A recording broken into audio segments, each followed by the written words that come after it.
68세 박만수, 15년 전 아내를 잃고 장애인 아들과 단둘이 살고 있었습니다. 2천만 원을 들여 베트남에서 온 28세 신부린. 효부라고 믿었던 며느리가 어느 날 갑자기 사라졌습니다. 과연 이 부자는 어떤 선택을 했을까요? 실화를 바탕으로 한 충격적인 이야기. 그럼 지금부터 박만수 할아버지와 준호, 그리고 린의 이야기 속으로 함께 떠나보실까요? 사연 시작 전 무료인 구독, 좋아요 눌러주세요. 영상 제작하는 저에게 큰 활력이 됩니다. 경상남도 하동군의 작은 시골 마을, 이른 새벽 오시면 어김없이 들려오는 빗자루 소리가 있었습니다. 68세 박만수가 마당을 쓰는 소리였죠. 15년 전 아내 순옥이를 하늘나라로 보낸 후 이 아침 청소가 그의 하루를 시작하는 유일한 의식이 되었습니다. 또 그러고 계세요. 아버지, 무릎 아프시다고 하시면서요. 방문이 삐걱거리며 열리고 휠체어를 탄 35세 아들 박준호가 나타났습니다. 10년 전 택시 운전 중 교통사고를 당해 하반신 마비가 된 준호는 아버지의 이런 모습을 볼 때마다 가슴이 아팠습니다. 자신 때문에 아버지가 더 고생하고 있다는 생각 때문이었죠.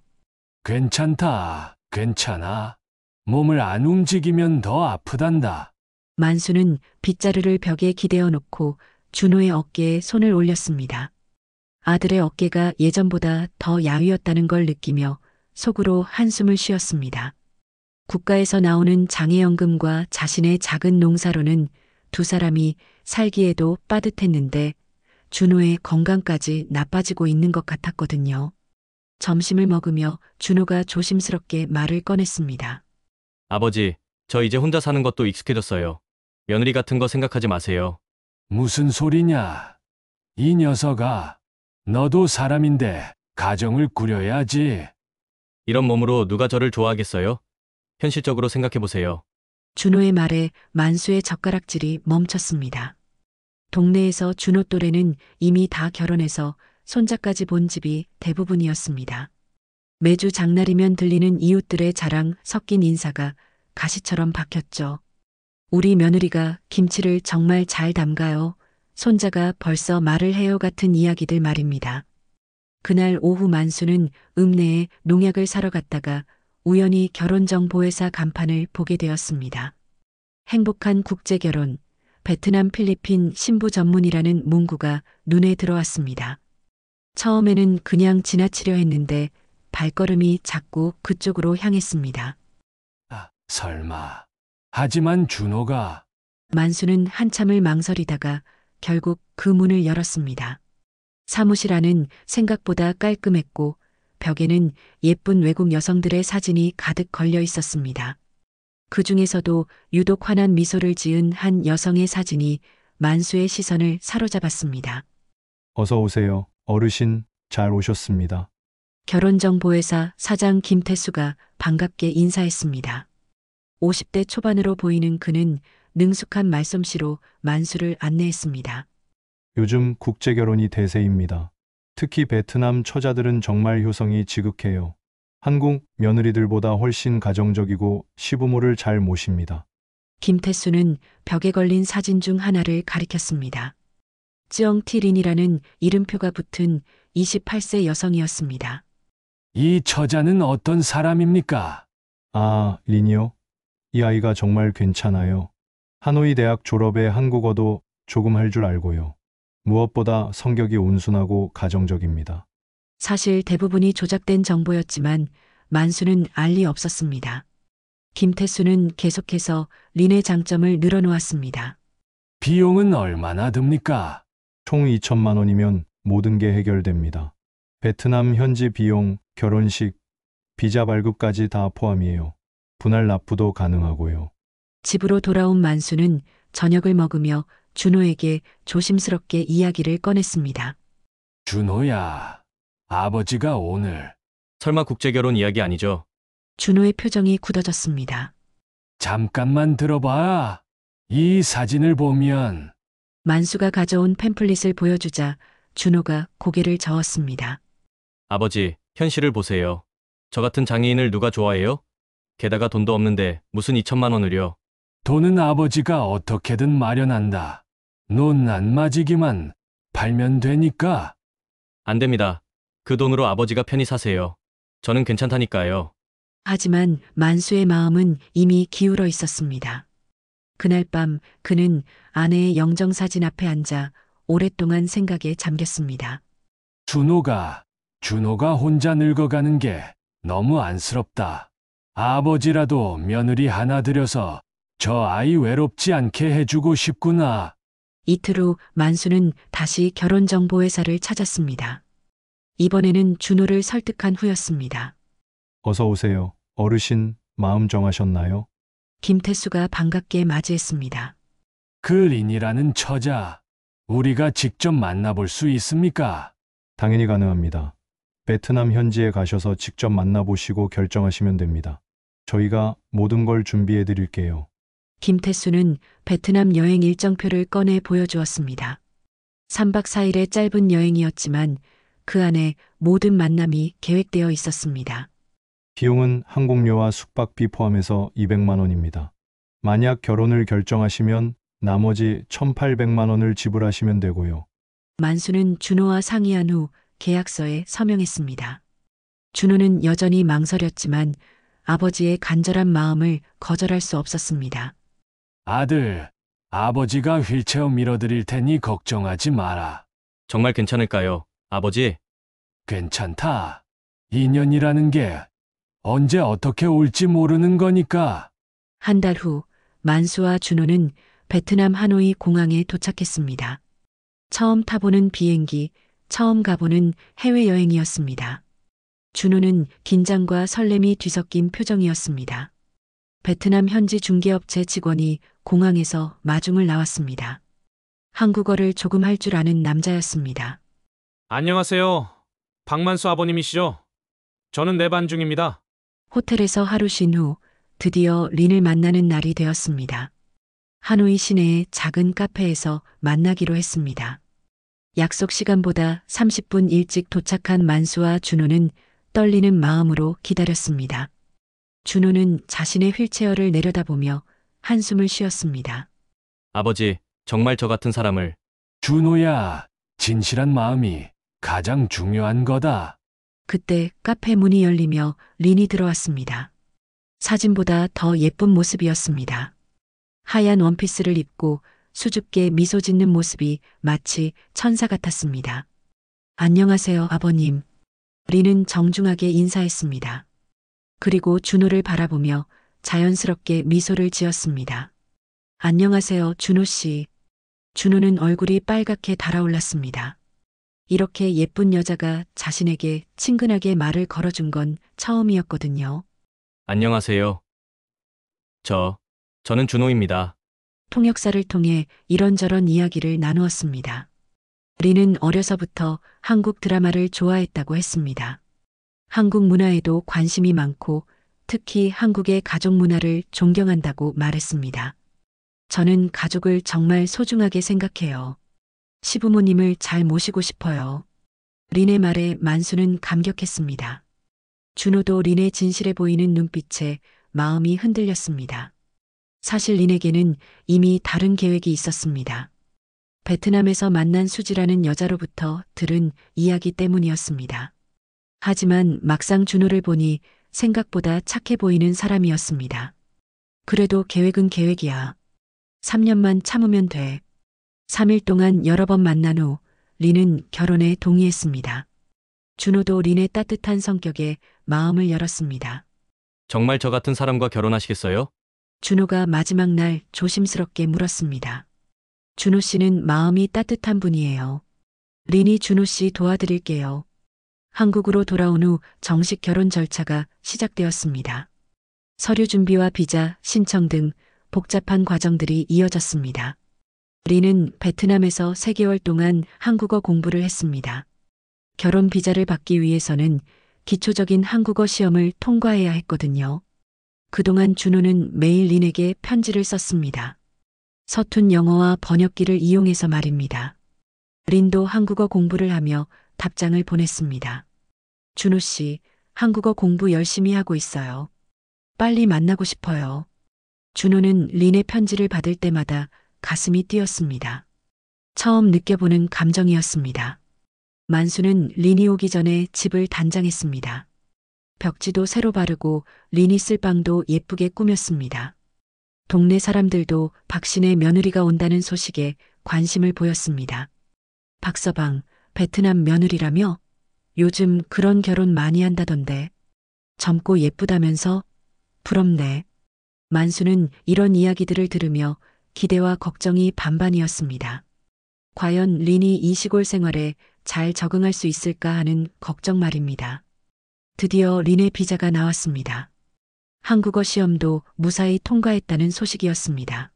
준호야, 다음 주에 린이 온다. 정말요? 드디어.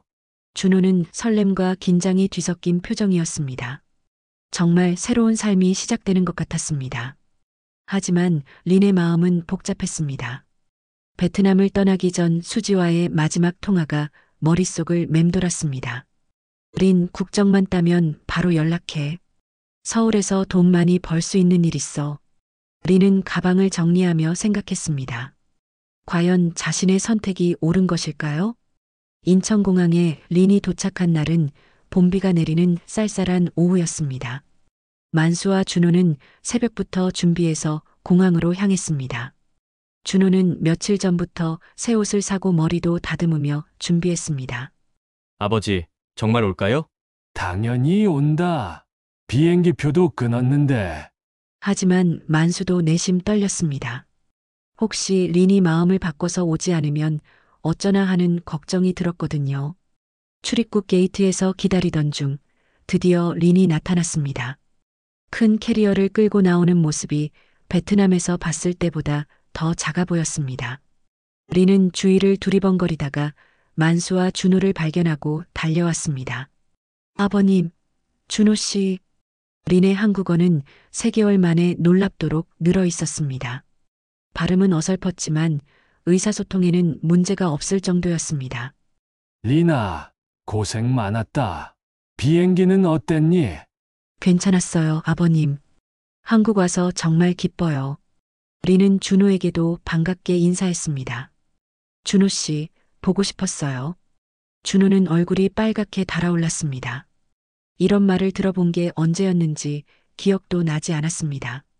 집으로 가는 차 안에서 린은 창밖 풍경을 신기하게 바라봤습니다. 베트남과는 다른 한국의 풍경들이 새로웠습니다. 와, 정말 예뻐요.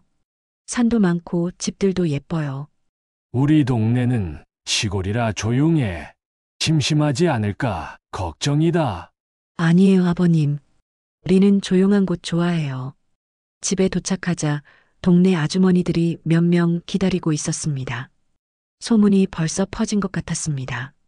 어머, 정말 예쁘네. 피부가 하얗고 고와라. 박서방, 복 터졌네요. 린은 정중하게 인사했습니다.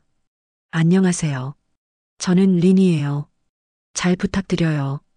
아주머니들은 린의 예의 바른 모습에 감탄했습니다. 첫날 밤 만수는 린을 위해 특별히 갈비탕을 끓였습니다. 베트남에서 린이 한국 음식을 좋아한다고 했던 기억 때문이었습니다. 리나, 배고프지? 아버지가 갈비탕 끓여놨다. 와, 정말 맛있어 보여요. 린은 진심으로 감탄했습니다. 베트남에서 먹던 음식과는 확실히 달랐지만 정성이 느껴지는 맛이었습니다. 아버님, 요리 정말 맛있어요. 베트남에서 이렇게 맛있는 음식 못 먹었어요. 만수는 기뻐서 어쩔 줄 몰랐습니다. 준호도 오랜만에 밝은 표정을 지었습니다. 린 씨, 한국 생활이 힘들면 언제든 말해요. 제가 도와드릴게요. 고마워요, 준호 씨. 린이 열심히 할게요. 하지만 그날 밤 혼자 방에 있을 때 린의 마음은 복잡했습니다. 수지와의 약속이 머릿속을 맴돌았습니다. 국적을 취득하면 서울로 올라가서 돈을 벌겠다는 계획 말입니다. 한 달이 지났습니다. 린은 생각보다 빠르게 한국 생활에 적응했습니다. 시장에 나가서 장을 보고 집안일도 척척 해냈습니다. 만수는 이런 린의 모습에 감격했습니다. 준호야, 린이 정말 착하다. 아버지가 뭘 하려고 하면 벌써 다 해놓고 있어. 네, 저도 깜짝 놀랐어요. 이렇게 잘해줄 줄 몰랐어요. 동네에서도 린은 금세 유명해졌습니다. 매일 아침 시아버지와 남편을 위해 정성스럽게 식사를 준비하고 집 앞 마당도 깨끗하게 정리했습니다. 저기 박신혜 며느리 참 괜찮네요. 요즘 한국 며느리들보다 훨씬 부지런해요. 예의도 바르고 말도 고와요. 이런 이야기들이 린의 귀에도 들렸습니다. 처음에는 연기였지만 점점 진짜가 되어가는 것 같았습니다. 어느 날 만수가 린에게 제안했습니다. 린아, 다문화 가족지원센터에서 한국어 수업을 들어보는 게 어떨까? 다른 외국인 친구들도 만나고. 좋은 생각이에요, 아버님. 한국어 더 배우고 싶어요. 일주일 후 린은 다문화 가족지원센터에 등록했습니다. 매주 화요일과 목요일에 수업을 듣기로 했습니다. 첫 수업날 린은 약간 긴장하며 센터에 도착했습니다. 강의실에는 다양한 나라에서 온 여성들이 앉아 있었습니다. 필리핀, 베트남, 중국에서 온 사람들이었습니다. 안녕하세요. 저는 새로 온 린이에요. 린이 인사하자 한쪽 구석에 앉아 있던 여자가 베트남어로 말을 걸었습니다. 베트남 사람이야? 그 여자는 의무엔 티수지였습니다. 30세로 린보다 2살 많았지만 훨씬 세련된 모습이었습니다. 명품 가방을 들고 비싼 옷을 입고 있었습니다.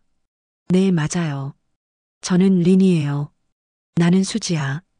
반가워. 수업이 끝난 후 수지가 린에게 다가왔습니다. 린, 커피 한잔 할래? 근처 카페에서 수지는 린에게 이런저런 질문을 했습니다. 시댁에서 어때? 잘해줘? 네, 다행히 좋은 분들이에요. 월급은 얼마나 줘? 갑작스러운 질문에 린이 당황했습니다. 월급이요? 그런 건 없어요. 그냥 필요한 건 사주시고. 수지가 웃었습니다. 아직 순진하구나. 린, 우리가 왜 한국에 왔어? 사랑 때문에? 수지의 눈빛이 날카로워졌습니다. 수지 언니는 지금 뭘 하세요? 나는 좀 다르게 살고 있어. 수지는 자신의 생활에 대해 조금씩 이야기하기 시작했습니다. 그녀는 결혼 후 1년 만에 서울로 올라가서 일을 하고 있다고 했습니다. 한 달에 얼마나 벌어요? 300만 원 정도? 열심히 하면 더 벌 수도 있어. 린의 눈이 커졌습니다. 300만 원은 베트남 돈으로 치면 엄청난 금액이었습니다. 무슨 일을 하시는 거예요? 타이 마사지샵에서 일해. 마사지 기술만 있으면 누구나 할 수 있어. 그날 저녁 집으로 돌아온 린은 생각이 많았습니다. 수지의 말이 자꾸 머릿속을 맴돌았습니다. 수지와의 만남 이후 린의 마음속에는 변화가 일어나기 시작했습니다. 겉으로는 여전히 착한 며느리 역할을 했지만 속으로는 다른 생각을 하고 있었습니다. 린아, 우리 손자 언제 볼 수 있을까? 어느 날 저녁 만수가 은근히 물었습니다. 결혼한 지 2달이 지났는데도 임신 소식이 없어서 궁금했던 것입니다. 아직 한국 생활 적응하는 게 먼저인 것 같아요. 린은 얼버무렸습니다. 사실 수지로부터 받은 조언이 머릿속을 맴돌고 있었습니다. 괜찮아. 천천히 해도 돼. 준호가 아버지를 말렸습니다. 하지만 속으로는 아이에 대한 기대가 있었습니다. 다음 주 다문화센터 수업이 끝난 후 수지가 린을 카페로 불렀습니다. 수지는 오늘따라 더 화려한 옷을 입고 왔습니다. 린, 요즘 어때? 그냥 그래요. 매일 비슷해요. 심심하지 않아? 하루 종일 집에만 있으면? 수지의 말에 린이 고개를 끄덕였습니다. 정말 지루했습니다. 베트남에서는 친구들과 어울려 놀기도 하고 시장에서 일도 하며 바쁘게 살았는데 여기서는 할 일이 별로 없었습니다. 린, 솔직히 말해봐. 정말 그 남자 사랑해? 갑작스러운 질문에 린이 당황했습니다. 그게 뭔 말이에요? 우리가 왜 한국 왔어? 진짜 사랑 때문에? 아니면 더 나은 삶을 살기 위해서? 수지는 주변을 둘러보고 목소리를 낮췄습니다. 나는 말이야, 결혼하자마자 계획을 세웠어. 국적만 따면 자유롭게 살겠다고. 그럼 수지 언니는 지금 남편이랑은 따로 살아. 나는 읍내 모텔에서 지내면서 마사지샵에서 일하고 있어. 린의 눈이 커졌습니다. 읍내에서요? 응, 여기서 30분 거리에 있어. 손님들이 많아서 돈 벌기 좋거든. 수지는 가방에서 예쁜 지갑을 꺼내 보여줬습니다. 한 달에 200만 원은 벌어. 베트남 돈으로 치면 엄청난 거지? 린은 충격을 받았습니다. 200만 원이면 베트남에서 1년 넘게 쓸 수 있는 돈이었습니다. 그런데 아이 문제는 어떻게 해요? 수지가 시익 웃었습니다. 그런 걱정은 안 해도 돼. 나는 처음부터 아이 가질 생각 없어. 어떻게 해요? 병원에서 피임약 처방받아서 먹고 있어. 아이 가지면 복잡해지잖아. 그날 저녁 집으로 돌아온 린은 생각이 많았습니다. 수지의 말이 자꾸 머릿속을 맴돌았습니다. 정말 여기서 평생 살아야 하나? 내 인생은 이게 다인가? 며칠 후 린은 몸이 아프다며 읍내 병원에 갔습니다. 사실은 수지가 알려준 산부인과를 찾아간 것이었습니다. 피임 상담 받고 싶어요. 의사는 별다른 질문 없이 피임약을 처방해 줬습니다. 린은 그날부터 몰래 피임약을 복용하기 시작했습니다. 한편 며칠 후 린은 만수에게 조심스럽게 말을 꺼냈습니다. 아버님, 베트남 부모님한테 전화드렸는데요. 그래, 뭐라고 하시던? 어머니가 몸이 안 좋으시대요. 당뇨 때문에 병원에 다니신다고. 만수의 표정이 심각해졌습니다. 많이 아프시나? 약값이 부담된다고 하시는데. 그래도 한 50만 원만 있으면 한동안은 괜찮을 것 같아요. 린은 양심의 가책을 느끼면서도 거짓말을 했습니다. 50만 원이면 베트남에서는 정말 큰 돈이었고 당뇨 치료비로는 충분한 금액이었습니다. 그것도 큰 돈인데. 하지만 린이 어머니인데 당연히 도와드려야지. 만수는 잠시 생각하더니 말했습니다. 아버지가 어떻게든 마련해 줄게. 정말이에요? 하지만 너무 부담되시는 거 아니에요? 린이 우리를 이렇게 잘 돌봐주는데 부모님께 효도하는 건 당연한 거야. 그날 밤 만수는 준호와 상의했습니다. 준호야, 린이 어머니가 병원비가 필요하다고 하시는데. 얼마나요? 50만 원 정도면 된다고 하네. 그럼 도와드려야죠. 이제 우리 가족이니까요. 준호도 선뜻 동의했습니다.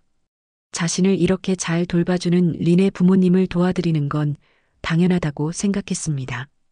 다음 날 만수는 농협에 가서 정기예금 일부를 해약했습니다. 준호도 용돈을 모아둔 것을 보탰습니다. 린아, 이거 부모님께 드려라.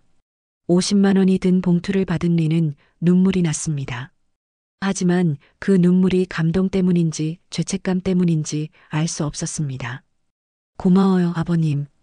준호 씨, 린이 평생 잊지 않을게요. 하지만 그 돈은 베트남 부모에게 가지 않았습니다. 린은 며칠 후 수지를 만나 그 돈을 건넸습니다. 이거 모아둬. 나중에 필요할 거야. 수지가 돈을 받으며 말했습니다. 잘했어, 린. 이렇게 조금씩 모으는 거야. 그런데 이런 게 맞나요? 린, 현실을 봐. 우리가 여기서 받는 대우가 뭐야? 하루 종일 집안일만 하고 용돈도 제대로 못 받고 이게 우리가 꿈꾸던 삶이야? 수지의 말이 린의 마음을 더욱 흔들었습니다. 그날 밤 린은 혼자 방에서 복잡한 심정이었습니다. 만수와 준호의 따뜻한 마음을 알고 있었지만 수지의 말도 틀린 것 같지 않았습니다. 미안해. 하지만 내 인생도 살아야 해. 린은 그날부터 더욱 조심스럽게 계획을 세우기 시작했습니다. 결혼한 지 1년이 지나고 드디어 린이 한국 국적을 신청할 수 있게 되었습니다. 그동안 린은 겉으로는 모범적인 며느리였지만 속으로는 수지와의 계획을 차근차근 준비하고 있었습니다. 린아, 국적 신청 서류 준비하자. 이제 진짜 우리나라 사람이 되는 거야. 만수는 기뻐하며 말했습니다. 하지만 린의 마음은 복잡했습니다. 네, 아버님. 고마워요. 국적 신청 절차가 진행되는 동안 린의 행동에 조금씩 변화가 나타나기 시작했습니다. 예전처럼 부지런하지도 않았고 때로는 짜증을 내기도 했습니다. 린아, 왜 그러니? 몸이 안 좋아? 어느 날 만수가 걱정스럽게 물었습니다. 린이 설거지를 대충 하고 있는 모습을 본 것입니다. 아니에요.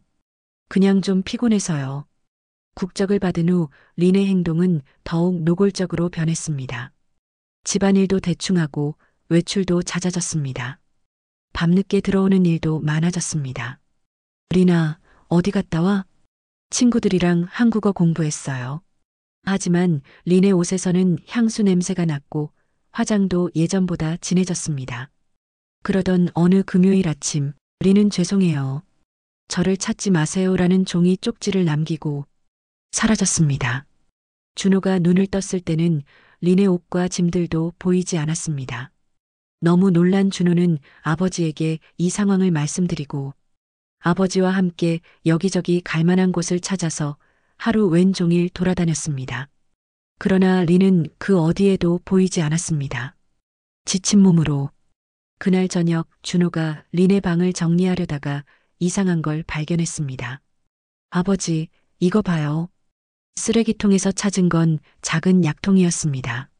라벨을 보니 피임약이었습니다. 이게 뭐지? 만수는 안경을 쓰고 자세히 봤습니다. 피임약이네. 왜 린이가? 부자는 서로 얼굴을 바라봤습니다.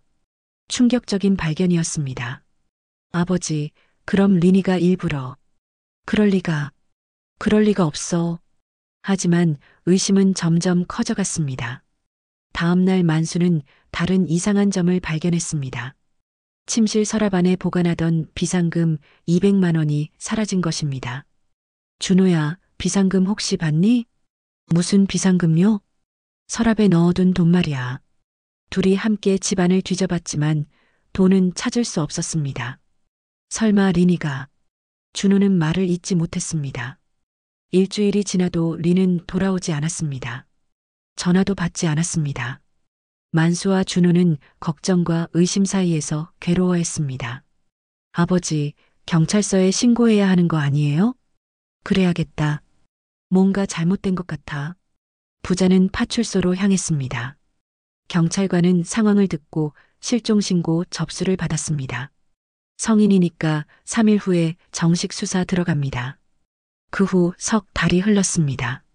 만수와 준호는 매일같이 린을 찾아다녔습니다. 다문화센터, 인근 마을, 읍내 곳곳을 돌아다녔습니다. 혹시 린이라는 베트남 여자 본 적 있나요? 사진을 보여주며 물어봤지만 아무도 모른다고 했습니다. 동네 사람들의 시선도 점점 따가워졌습니다. 박서방네 며느리 도망갔다면서? 역시 외국인은 믿을 게 못 되네. 돈만 노리고 온 거 아니야? 이런 소문들이 퍼지면서 만수와 준호는 더욱 위축되었습니다. 준호는 매일 밤 린과의 추억을 떠올리며 잠을 이루지 못했습니다. 정말 다 거짓말이었을까? 그때 웃어주던 것도 따뜻하게 대해주던 것도 만수도 마찬가지였습니다. 농까지 팔아서 결혼시킨 것이 후회되기 시작했습니다. 내가 준호를 망쳤나? 괜한 욕심을 부렸나? 어느 날 만수는 린이 가져간 돈이 200만 원이 아니라 더 많다는 걸 알게 되었습니다. 준호의 적금 통장도 사라져 있었던 것입니다. 아버지, 제 통장도 없어졌어요. 뭐? 린이가 은행 업무 도와준다고 해서 도장하고 통장 맡긴 적이 있어요. 확인해 보니 준호의 계좌에서 150만 원이 빠져나가 있었습니다. 도대체 린이가 우리한테서 얼마나 가져간 거야? 총 피해 금액은 350만 원이었습니다. 그동안 베트남 부모님 병원비로 보낸 50만 원까지 합치면 400만 원이 넘었습니다. 그 돈은 만수와 준호에게 전 재산이나 다름없었습니다. 아버지, 우리가 너무 순진했나요? 그런가 보다. 만수는 늙은 어깨가 더욱 구부정해졌습니다. 그런데 어느 날 오후 갑자기 파출소에서 연락이 왔습니다. 박만수 씨 댁이죠? 린 씨를 찾았습니다. 정말이요? 어디서요? 지금 경찰서에 있습니다. 와서 확인해 주세요. 만수와 준호는 급히 경찰서로 향했습니다. 가는 내내 가슴이 두근거렸습니다. 경찰서에 도착했을 때 린은 조사실에 앉아 있었습니다. 모습이 완전히 달라져 있었습니다. 야윈 얼굴, 상처가 난 손목, 그리고 무기력한 눈빛. 린아, 만수가 부르자 린이 고개를 들었습니다. 하지만 예전의 밝은 모습은 찾을 수 없었습니다. 왜 왔어요? 린의 목소리는 차갑고 무감정했습니다. 경찰관이 상황을 설명했습니다. 불법 마사지업소에서 일하다가 적발됐습니다. 여러 차례 단속에 걸렸고 이번에 정식으로 입건됐습니다. 만수와 준호는 말을 잃었습니다. 그들이 사랑했던 린이 이런 일을 하고 있었다니. 린아, 집으로 가자. 싫어요. 저는 이제 제 인생 살 거예요. 그래도 가족인데. 가족? 린이 비웃었습니다. 처음부터 가족인 적 없어요. 그 순간 만수와 준호는 완전히 절망했습니다. 그들이 믿었던 모든 것이 거짓이었다는 현실을 받아들일 수밖에 없었습니다. 경찰서에서 돌아온 만수와 준호는 며칠 동안 말을 하지 않았습니다. 린의 차가운 말들이 가슴에 비수처럼 박혀 있었습니다. 집안은 죽음과 같은 정적이 흘렀습니다. 아버지, 밥 드세요. 준호가 조심스럽게 말했지만 만수는 젓가락을 들지 않았습니다. 입맛이 없다. 만수는 3일째 제대로 식사를 하지 않고 있었습니다. 린이 사용했던 그릇들, 린이 앉았던 자리, 모든 것이 상처가 되었습니다. 동네 사람들의 시선은 더욱 따가워졌습니다. 린이 경찰서에 잡혀갔다는 소문이 마을 전체에 퍼진 것입니다. 박서방네 며느리 완전 사기꾼이었다면서 돈 훔쳐서 도망갔다고 하던데. 역시 외국인 며느리는 안 되는 거야. 마을 사람들의 수군거림이 만수의 귀에 들렸습니다. 장을 보러 가면 사람들이 수군수군하며 바라봤고 길에서 마주치면 피하는 눈치였습니다. 아버지, 그냥 여기서 이사하는 게 어떨까요? 준호가 조심스럽게 제안했지만 만수는 고개를 저었습니다. 어디로 가겠니? 돈도 없는데. 정말 그랬습니다. 린에게 빼앗긴 돈은 그들의 전 재산이나 다름없었습니다. 결혼 비용으로 팔았던 논, 린의 부모님 병원비로 보낸 돈, 그리고 린이 훔쳐간 현금까지 총 3천만 원 가까운 손실이었습니다. 며칠 후 경찰서에서 다시 연락이 왔습니다. 린 씨 사건 조사가 진행되고 있는데 피해자 조서를 받아야 합니다. 피해자 조서요? 네, 절도 피해 신고를 하셔야 손해배상을 받을 수 있습니다. 만수는 망설였습니다. 린을 고발한다는 것이 쉽지 않았습니다. 아버지, 해야 합니다. 우리도 피해자잖아요. 준호의 말에 만수는 결국 고개를 끄덕였습니다. 경찰서에서 조서를 받는 동안 더 충격적인 사실들이 밝혀졌습니다. 린 씨가 연루된 사건이 이번이 처음이 아닙니다. 형사가 자료를 보여주며 말했습니다. 국제결혼 사기 조직과 연관이 있는 것 같습니다. 결혼중개업체 김태수도 현재 수사를 받고 있습니다. 결혼중개업체까지요? 네, 조직적으로 가짜 프로필을 만들어서 농촌 총각들을 속인 것 같습니다. 준호는 충격을 받았습니다. 린과의 만남 자체가 계획된 사기였다는 뜻이었습니다. 그럼 처음부터 다 거짓말이었다는 거예요? 그럴 가능성이 높습니다. 수지라는 공범도 있고요. 집으로 돌아온 후 만수는 오랫동안 멍하니 앉아 있었습니다. 준호야, 아버지가 너를 망쳤구나. 아버지, 괜한 욕심 부리지 않았으면 이런 일도 없었을 텐데. 만수의 목소리에는 깊은 후회가 담겨 있었습니다. 그때 의외의 방문객이 찾아왔습니다. 이웃마을에 사는 김영철 씨였습니다. 만수 형님, 안녕하세요. 김영철도 2년 전에 국제결혼을 했다가 비슷한 일을 당한 사람이었습니다. 영철이 너구나. 무슨 일로? 형님, 사정 들었습니다. 저도 똑같은 일 당했거든요. 김영철은 자신의 경험을 이야기했습니다. 필리핀 여성과 결혼했는데 1년 만에 돈을 가지고 사라졌다는 것입니다. 처음에는 정말 죽고 싶었습니다. 사람들 시선도 견디기 힘들고, 그래서 어떻게 했나? 버텼습니다. 시간이 지나니까 사람들도 까먹더라고요. 지금은 혼자서도 잘 살고 있습니다. 김영철의 말이 조금이나마 위로가 되었습니다. 그런데 형님, 린 씨 소식 들으셨어요? 무슨 소식? 병원에 입원했다고 하던데요. 만수와 준호는 놀랐습니다. 병원에요? 네, 불법 마사지업소에서 일하다가 손님한테 폭행당했다고 합니다. 만수의 마음이 복잡해졌습니다. 분명 자신들을 속이고 배신한 린이지만 다친 소식을 들으니 마음이 아팠습니다. 어느 병원인지 아나? 준호가 물었습니다. 시립병원이라고 하던데요. 그날 밤 준호는 잠을 이루지 못했습니다. 린이 병원에 누워 있다는 생각이 계속 머릿속을 맴돌았습니다. 그래도 한때는 가족이었는데 다음날 아침 준호가 만수에게 말했습니다. 아버지, 병원에 가봐요. 뭐? 린이 어떤 상태인지 확인만 해봐요. 만수는 망설였지만 결국 준호와 함께 병원으로 향했습니다. 병원에서 린을 찾는 건 어렵지 않았습니다. 경찰이 지키고 있는 병실이 있었거든요. 죄송합니다만 가족분이세요? 경찰관이 물었습니다. 네, 남편입니다. 준호가 대답했습니다. 병실 문을 열고 들어간 순간 만수와 준호는 충격을 받았습니다. 린의 모습이 처참했습니다. 얼굴에는 멍이 들어있고 팔에는 깁스를 하고 있었습니다. 린은 그들을 보자 고개를 돌렸습니다. 왜 왔어요? 린아. 만수가 다가가려 하자 린이 몸을 움츠렸습니다. 가세요. 보기 싫어요. 다쳤다고 해서 걱정하는 척 하지 마세요. 린의 목소리에는 분노와 절망이 섞여 있었습니다. 저 때문에 고생했으니까 이제 만족하시죠?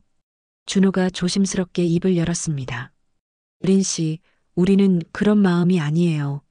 그럼 뭐예요? 불쌍해서 온 거예요? 린의 눈에서 눈물이 흘렀습니다. 저도 이렇게 되고 싶지 않았어요. 그 순간 만수와 준호는 느꼈습니다. 린도 어떤 면에서는 피해자일 수 있다는 것을. 병실에서 린의 눈물을 본 만수와 준호는 집으로 돌아와서도 말이 없었습니다. 분명 린이 자신들을 배신했지만 그 처참한 모습을 보니 마음이 복잡했습니다. 아버지, 린이 말이 맞는 것 같아요. 준호가 조심스럽게 말했습니다. 무슨 말? 자기도 이렇게 되고 싶지 않았다는 말이요. 뭔가 린도 누군가에게 속은 것 같아요. 만수는 깊은 한숨을 쉬었습니다. 며칠 후 경찰서에서 또 다른 소식이 전해졌습니다. 수사가 진행되면서 더 큰 진실이 밝혀진 것입니다.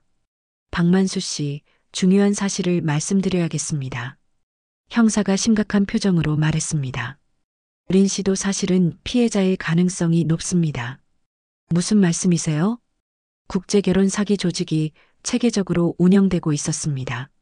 결혼중개업체 김태수와 수지라는 여자가 공모해서 베트남 여성들을 속인 겁니다. 형사는 조사 자료를 보여주었습니다. 린 씨에게는 한국에 가서 3년만 참으면 많은 돈을 벌 수 있다고 속였고 당신들에게는 효부라고 거짓 프로필을 만들어준 겁니다. 준호의 눈이 커졌습니다.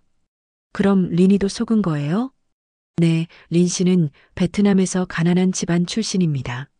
가족들 생계를 위해 한국행을 결심했는데 처음부터 사기를 당한 겁니다. 만수는 충격을 받았습니다. 그런데 왜 린이가 우리를 속였습니까? 수지라는 여자가 계속 회유했거든요. 시골에서 평생 고생하지 말고 서울에서 돈 벌자고요. 린 씨 같은 젊은 여성에게는 유혹적인 제안이었을 겁니다. 형사의 설명을 들으니 그동안의 상황이 이해되기 시작했습니다. 그럼 린이가 훔쳐간 우리 돈은 어떻게 되는 겁니까? 수지가 대부분 가져갔습니다. 린 씨는 거의 받지 못했어요. 오히려 마사지업소에서 일하면서 돈을 뜯긴 상황입니다. 만수와 준호는 할 말을 잃었습니다. 수지는 체포됐습니까? 아직 도주 중입니다. 하지만 곧 잡힐 겁니다. 경찰서를 나오면서 준호가 말했습니다. 아버지, 린이도 우리와 똑같이 속은 거네요. 그런 것 같구나. 그럼 어떻게 해야 할까요? 만수는 오랫동안 생각했습니다. 며칠 후 만수는 혼자 결정을 내렸습니다. 준호야, 린이한테 가보자. 정말요? 그래, 진실을 다 알았으니까 한 번 더 만나봐야겠다. 병원에 도착했을 때 린은 여전히 침대에 누워 있었습니다. 하지만 예전보다는 조금 나아 보였습니다. 또 왔네요. 린의 목소리는 여전히 차갑했습니다. 린아, 우리가 알게 됐다. 만수가 침착하게 말했습니다. 뭘 알게 됐다는 거예요? 너도 우리처럼 속은 거라는 걸. 린의 표정이 변했습니다. 경찰 조사에서 다 나왔어. 수지라는 여자가 너를 이용한 거라고. 린의 눈에서 눈물이 흘렀습니다. 그래서 뭐요? 그렇다고 제가 한 일이 없어지는 건 아니잖아요. 준호가 휠체어를 밀고 가까이 갔습니다. 린 씨, 저희도 처음에는 정말 화가 났어요. 배신감도 컸고요. 당연하죠. 하지만 지금은 이해해요. 린 씨도 어쩔 수 없었던 거죠. 린이 고개를 들어 준호를 바라봤습니다. 준호 씨, 린 씨가 저희에게 했던 따뜻한 말들, 친절한 행동들, 그것들이 다 거짓은 아니었죠? 린이 흐느끼기 시작했습니다. 아니에요. 처음에는 연기였지만 나중에는 정말이었어요. 알고 있어요. 만수도 다가가서 앉았습니다. 린아, 아버지도 너를 미워하지 않는다. 아버님, 우리 모두 피해자야. 나쁜 사람들이 우리를 이용한 거지. 린은 더 이상 참을 수 없었습니다. 그동안 쌓였던 죄책감과 후회가 폭발했습니다. 죄송해요. 정말 죄송해요. 린은 침대에서 일어나 무릎을 꿇었습니다. 아버님, 준호 씨, 제가 정말 잘못했어요. 일어나라, 린아. 만수가 린을 부축해서 일으켰습니다. 너도 힘들었겠구나. 저는 처음에 정말 나쁜 마음으로 왔어요. 하지만 아버님과 준호 씨를 보면서 마음이 바뀌었어요. 린은 눈물을 흘리며 털어놓기 시작했습니다. 수지 언니가 계속 유혹했어요. 평생 시골에서 고생하지 말고 서울에서 돈 벌자고요. 그래서 따라간 거구나. 네. 하지만 현실은 달랐어요. 마사지업소는 지옥이었어요. 손님들은 폭력적이었고 사장은 돈을 떼먹었어요. 린의 이야기를 들으며 만수와 준호는 가슴이 아팠습니다. 수지 언니도 저를 버리고 다른 남자와 사라졌어요. 저는 완전히 혼자가 됐어요. 그래서 이렇게 다친 거야? 네. 술 취한 손님이 때렸어요. 베트남년이라고 욕하면서 준호의 주먹이 저절로 쥐어졌습니다. 린 씨, 이제 그런 곳 가면 안 돼요. 갈 곳이 없어요. 저는 이제 범죄자예요. 아니야, 린아. 만수가 단호하게 말했습니다. 너는 범죄자가 아니야. 나쁜 사람들에게 이용당한 피해자야. 하지만 제가 아버님들한테 한 일은 그건 우리가 용서한다. 준호의 말에 린이 놀란 표정을 지었습니다. 정말요? 정말이야. 대신 조건이 있어. 뭐든지 할게요. 다시는 나쁜 사람들에게 속지 마. 그리고 정직하게 살아. 린은 고개를 끄덕이며 울었습니다. 그때 병실 문이 열리며 경찰관이 들어왔습니다. 죄송합니다. 린 씨 재판 날짜가 정해졌습니다. 린의 재판이 열리는 날 만수와 준호는 법정에 참석했습니다. 린은 수척해진 모습으로 피고석에 앉아 있었습니다. 방청석에는 비슷한 피해를 당한 다른 농촌 총각들과 그 가족들도 와 있었습니다. 피고인 찌엉티린, 일어서세요. 판사가 말하자 린이 떨리는 다리로 일어났습니다. 본 사건은 국제결혼 사기 조직의 일원으로 절도 혐의로 기소된 사건입니다. 하지만 수사 과정에서 피고인 역시 사기 조직의 피해자로 판명되었습니다. 판사의 말에 방청석이 술렁거렸습니다. 검사 측에서는 피고인에게 어떤 처벌을 요구합니까? 피고인이 비록 사기 조직에 이용당했지만 실제로 절도 행위를 저질렀으므로 징역 1년을 구형합니다. 이번에는 변호사가 일어났습니다. 피고인은 가난한 베트남 농촌 출신으로 가족의 생계를 위해 한국에 왔습니다. 사기 조직에 완전히 속아서 이런 일을 저지른 것으로 선처를 부탁드립니다. 판사가 만수를 바라봤습니다. 피해자 측에서 의견이 있습니까? 만수가 천천히 일어났습니다. 모든 사람의 시선이 그에게 집중되었습니다. 판사님, 저는 피해자이지만 동시에 린을 딸처럼 생각했던 사람입니다. 만수의 목소리는 떨렸지만 분명했습니다. 처음에는 정말 배신감이 컸습니다. 하지만 진실을 알고 나니 린도 저희와 마찬가지로 나쁜 사람들에게 속은 피해자라는 걸 깨달았습니다. 린이 고개를 들어 만수를 바라봤습니다. 린이 저희에게 보여준 따뜻함이 모두 거짓은 아니었다고 믿습니다. 저는 린의 처벌보다는 다시 시작할 기회를 주었으면 합니다. 방청석에서 한숨소리가 들렸습니다. 준호도 일어났습니다. 판사님, 저는 린의 남편이었습니다. 처음으로 누군가에게 사랑받는다고 느꼈던 소중한 시간이었습니다. 준호의 목소리에 진실함이 담겨 있었습니다. 비록 결과는 아팠지만 그 시간들이 모두 거짓이었다고 생각하지 않습니다. 린도 분명 진심인 순간들이 있었을 거라고 믿습니다. 린의 눈에서 눈물이 흘렀습니다. 판사가 린에게 물었습니다. 피고인, 마지막으로 하고 싶은 말이 있습니까? 린이 떨리는 목소리로 말했습니다. 아버님, 준호 씨. 정말 죄송합니다. 린은 만수와 준호를 향해 깊이 고개를 숙였습니다. 처음에는 정말 나쁜 마음으로 시작했습니다. 하지만 아버님의 따뜻한 갈비탕을 먹으며 준호 씨의 순수한 마음을 보며 저도 변했습니다. 하지만 수지 언니의 유혹에 넘어가서 끝까지 진실하지 못했습니다. 그 점이 가장 후회됩니다. 린은 법정 안의 모든 사람들을 바라보며 말했습니다. 저와 같은 일이 더 이상 일어나지 않았으면 좋겠습니다. 진정한 사랑 없이 시작된 결혼은 결국 모두를 불행하게 만듭니다. 판사가 최종 판결을 내렸습니다. 피고인은 사기 조직의 피해자이면서 동시에 가해자입니다. 하지만 피해자들의 용서와 반성하는 모습을 고려하여 징역 6개월의 집행유예 2년을 선고합니다. 단 3개월 내에 자진 출국을 조건으로 합니다. 재판이 끝난 후 법정 밖에서 만수, 준호, 린이 마주했습니다. 린아, 베트남에 돌아가서 새로 시작해라. 만수가 따뜻하게 말했습니다. 아버님, 정말 용서해 주시는 거예요? 그래, 우리 모두 상처받았지만 이제 치유할 때야. 준호도 린에게 다가갔습니다. 린 씨, 베트남에서 행복하게 사세요.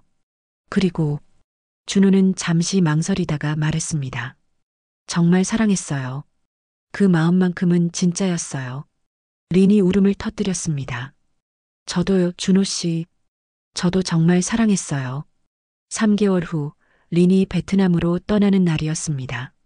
공항에는 만수와 준호가 배웅을 나왔습니다. 린아, 이거 가져가라. 만수가 작은 봉투를 건넸습니다. 뭐예요? 용돈이야. 베트남 가서 새로 시작하는데 써라.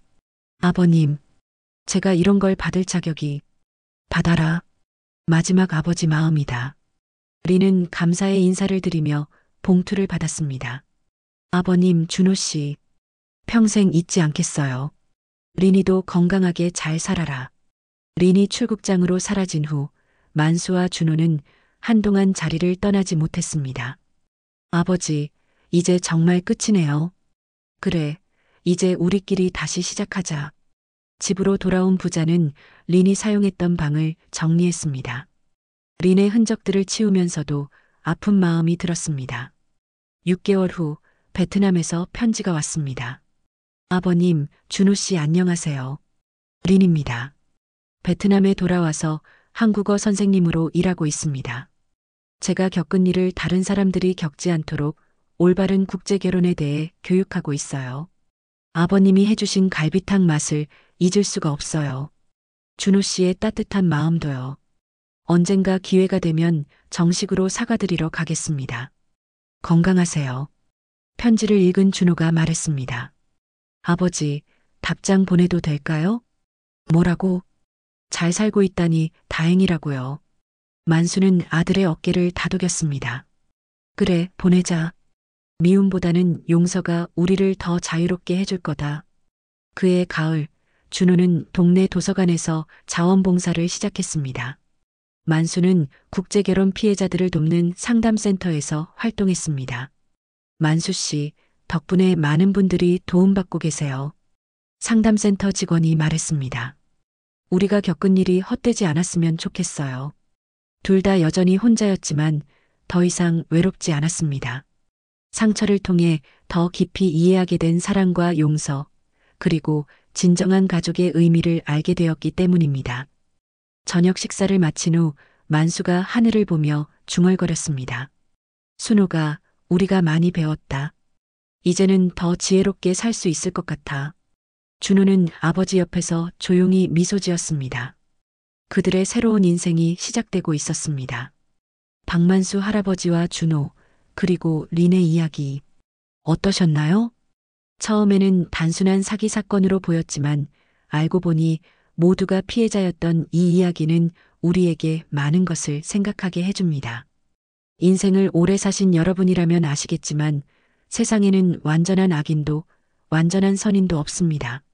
모두 각자의 사연과 아픔을 가지고 살아가고 있죠.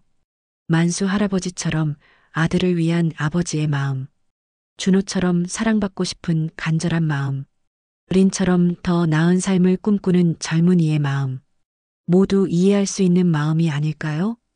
가장 인상 깊었던 건 마지막에 보여준 용서의 힘이었습니다. 미움과 원망으로는 아무것도 해결되지 않지만 용서와 이해는 모든 사람을 자유롭게 해주더라고요. 요즘같이 각박한 세상에서 더욱 필요한 것이 바로 이런 따뜻한 마음이 아닐까 싶습니다.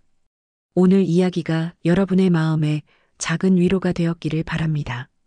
다음에도 또 좋은 이야기로 찾아뵙겠습니다. 건강하시고 행복한 하루 보내세요. 구독과 좋아요는 큰 힘이 됩니다. 다음 이야기도 기대해 주세요. 항상 건강 유의하세요.